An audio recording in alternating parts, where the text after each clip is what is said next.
بسم الله الرحمن الرحيم. الحمد لله رب العالمين، والصلاة والسلام على رسول الله وعلى آله وأصحابه ومن دعا بدعوته واستمسك بسنته وسار على نهجه إلى يوم الدين. اللهم أخرجنا من ظلمات الوهم وأكرمنا بنور الفهم وافتح علينا بمعرفة العلم واحسن أخلاقنا بالحلم وسهل لنا أبواب فضلك وانشر علينا من خزائن رحمتك يا أرحم الراحمين. بسم الله الرحمن الرحيم. والتين والزيتون وطور سينين وهذا البلد الأمين. سورة التين أيضنا وسورة مكية مارتي آياته دو سيدتي هروكالة.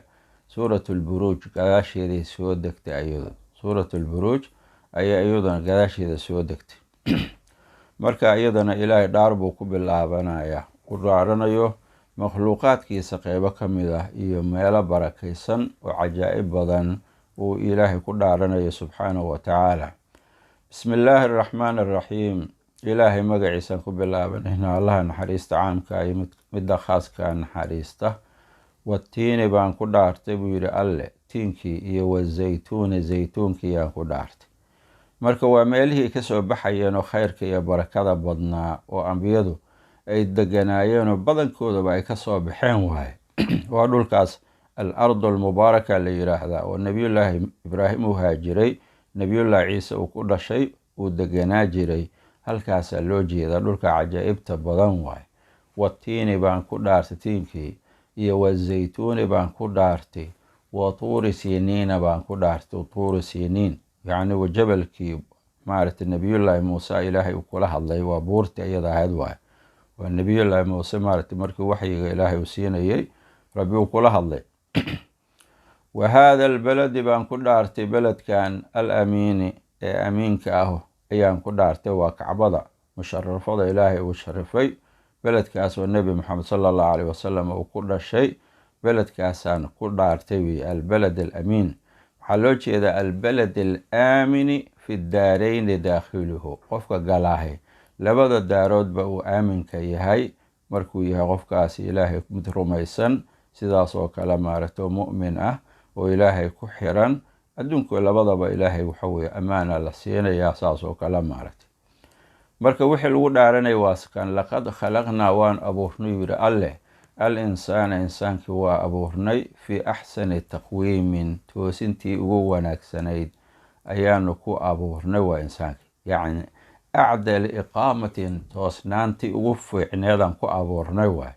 jinsi insaanka loo jeedaa maaragtay. suuraddii tii ugu quruxda badnayd oo maaragtay cajaa'ibta lagu takmiiliyay. hadda suuraddii shakliga kaliya loogama harin, caqligii baa la siiyey, macrifadiiyaa la siiyey, yacni waxaa laga dhigay maaragtay mutasifan bilxayaati waalcilm. iraado al siiyey, qudra buu leeyahay, samcu waxba maqlayo, hadlayo, adduunka maamulayo, xikmada ilaahay siiyey. waxyaalahaasoo dhan waa wax lagu karaameeyey oo lagu maaragtay insaankii ilaahay uu ku karaameeyey waaye.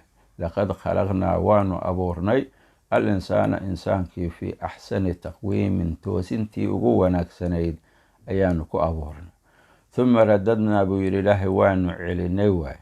radadnaahu insaankii waa celinay asfala saafiliin, yacni asfala saafiliina kuwa hooseeya ugu hooseynta badan ayaanu u celinay waay. halkaasaa loo celiyey. yacni radadnaahu aqbaxa man qabuxa suura, ciddii suuradda ugu xumayd ama suurad ugu xumayd ama xaaladdii ugu xumayd ayaanu dib ugu celinay waay.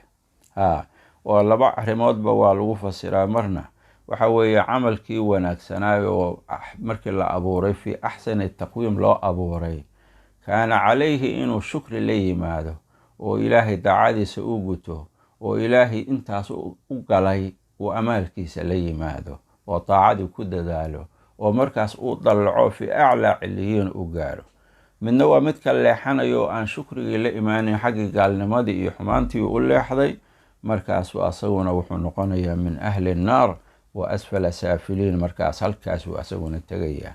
labadii qolo markaas saasaa lagu kala baxa, asfala saafiliin macnahaasuu ku imaanayaa. macno kalena waa la yidhaahdaa ho yacni waxa weeyaan abuuristii hore markuu dhalinyarada ahaa soo koray quruxda badnaa ayuu dib u noqonayaa. markaasuu haramnimadii iyo wuxuu u noqonayaa suurad dacfi oo markii hore awoodii iyo waxii dhammaa ayaa baaba-aya. wa minkum man yuraddu ilaa ardali lcumr, saas oo kale maaragtay. waman nucamirhu nunakisu fi lkhalqi, aayadahaas oo dhan oo kugu ishaarayo waxa weeyaan haddii awood lagu siiyo awooddaasu sii jiri maydo, haddii caafimaad lagu siiyo caafimaadkaasu sii jiri maayo, mid walbaba waxa waa tegayaa. marka ducafada lagu sheegayo zuman, dadka maaragtay booska iyo ilmaha iyo waxaas oo dhan haramkii waxa waa diba u noqonaya. marka asfala saafiliin aan u celinay wa ila aladiina kuwii mooyaana layidhi aamanuu alla rumeeyey oo waxa weeyaan mawjibu tilka sifaat yacni la yimaadeen oo muxuu ahaayey daacadii ilaahay la yimaadeen oo markii axsanu taqwiim loo abuuray ayakuna shukrigii la yimaadeen oo guteen kuwaa mooyaana li. dadkaas waa dad ilaahay uu siinayo minxa oo waxa weeye falahum dadkaasi waxay leeyihiin ajrun amaalmarin bay leeyihiin ali. falahum ajrun amaalmarin bay leeyihiin oo gayru mamnuunin mid la gooya keyrkeeda li. ila aladiina aamanuu wacamiluu saalixaat, kuwii ilaahay rumeeyey oo camalka wanaagsan la yimaadeen mooyaane, kuwaas waa gaar waay. marka falahum dadkaasi waxay leeyihiin ajrun gayru mamnuun, ajri aan maaragtay lagu galladaysanaynin ama gayru maqtuucin mid laga goynaya keyrkiis oo aan laga goynaynin ayaa dadkaa la siinayaa waay. waxaa la yidhaahdaa sidaas oo kale maaragtay iimaankoodii iyo haysashadii adduunka markay joogeen xaqa ay ku dheganaayeen iyo sifaadka wanaagsan ay la yimaadeen ayaa suuradoodii aan la xumaynaynin waaye. suuradahooda maalinta qiyaam la xumayn maayo. waxa weeyaan yasdaaduuna bahjatan wa xusnan, maalinta qiyaame wanaag iyo qurux bay kororsanayaan. oo markaa istithnaa waa mutasila la yidhaah, yacni waxaa laga celinaya radadnaa caa'idkii hore insaanka u noqonayay, saasoo kale macna aljamci uu qabaa. marka kuwa saalixiinta ahoo laakin aladiina kaanuu saalixiin, kuwii ahaa kuwa dad wanaagsan ahaa, waxa weeyaan ajri bay leeyihiin oo gayru mamnuunin maxaa yeelay waxay ku sabreen wixii lagu ibtileeyey lagu imtixaanay ayay ku sabreen. daacadii ilaahay bay ku dadaaleen, cibaadadii ilaahay bay la yimaadeen. marka waxaas oo dhan ayaa marka ayakii laga ilaalinaya. haddii munqadic laga dhigana waxa weeye yacni tawahumkaa la baabi'inayaahoo tasaawi inuu yimaado, ardalulcumuri inuu keenayo tasaawi inay gaaladii iyo mu'miniinta isla wada mid yihiina, taasaa la baabi'inayaahoo inkastoo duqnimadu aysan cidna dhaafaynin, laakiin dadka mu'miniinta ahi ajar wanaagsan iyo amaalmarin wanaagsan ayay ilaahay agtiisa ku leeyihiin, aanay helaynin kuwa kaloo gaalada ah aysan helaynin, taasay leeyihiin.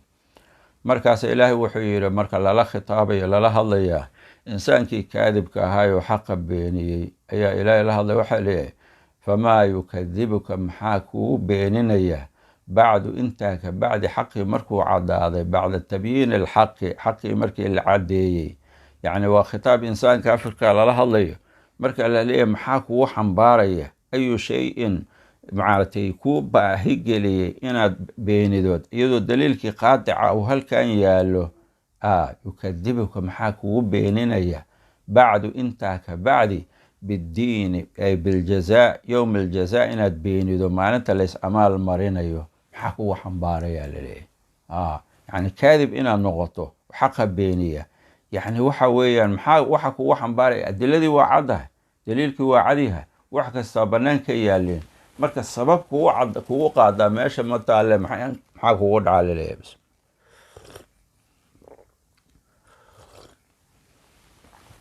maxaa kugu xambaaraa laleeyahay inaad beenido. famaa yukadibuka, maxaa kugu beeninaya kugu xambaaraya cala takdiibi waaye bacdu intaa ka bacdi. yacni daliilkii markuu caddaaday oo adiladii sidaa u caddaatay oo maaragtay tusinayday bacfiga iyo xisaabka iyo jazaha iyo intaasoo dhan tusinayday, maxaa kugu xambaaraa laleeyahay inaad maaragtay inaad biddiini beenido oo yowm iddiin inaad inkirto diido. alaysa allaahu miyaanu ahayn alle waa yahay waaye alladii facala maa anba'naaka, waxa aan kuu sheegnay ilaahii suubiyey miyaanu ahayn biaxkami alxaakimiin, miyuusan ahayn yacni kuwa wax suga, yacni atqanihim suncan, kuwa wax xukmiya kan ugu xaakimsan miyuusan ahayn, yani ugu sancada wanaagsan, yani ugu maamulka wanaagsan, ugu qadaha wanaagsan, xaq wax lagu xukmiyo, ugu cadaalada badan bayna alkhalqi. ya istifaamku waa taqriir weeyaan bacda nafyi, saasaa loo jeedaa maarata. alaysa allahu miyuusan waa yahay biaxkami alxaakimiin.